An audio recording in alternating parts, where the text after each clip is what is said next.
Une nuit, au cours de la traversée de l'océan Indien, il s'était produit dans le grand salon du pont principal l'éclatement d'une valse de Chopin.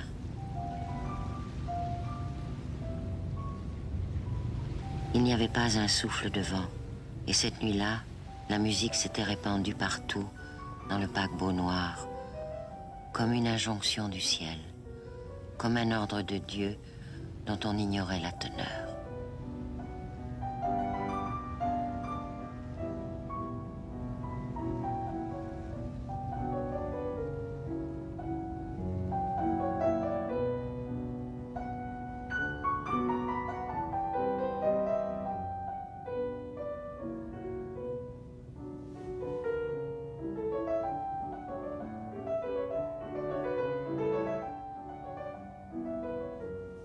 Elle avait pleuré parce qu'elle avait pensé à cet homme de Cholon, son amant, et elle n'avait pas été sûre tout à coup de ne pas l'avoir aimé, d'un amour qu'elle n'avait pas vu, parce qu'il s'était perdu dans l'histoire comme l'eau dans le sable, et qu'elle le retrouvait seulement maintenant, à cet instant de la musique jetée à travers la mer.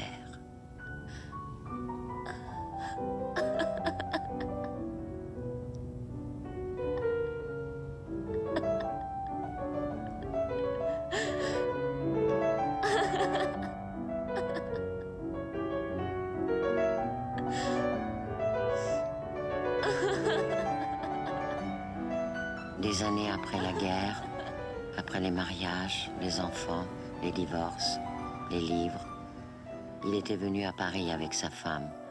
Il lui avait téléphoné. Il était intimidé. Sa voix tremblait. Avec le tremblement, elle avait retrouvé l'accent de la Chine. Il savait qu'elle avait commencé à écrire des livres. Il avait aussi appris la mort du petit frère.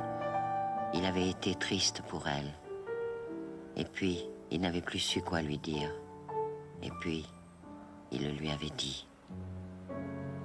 Il lui avait dit que c'était comme avant, qu'il l'aimait encore, qu'il ne pourrait jamais cesser de l'aimer, qu'il l'aimerait jusqu'à sa mort.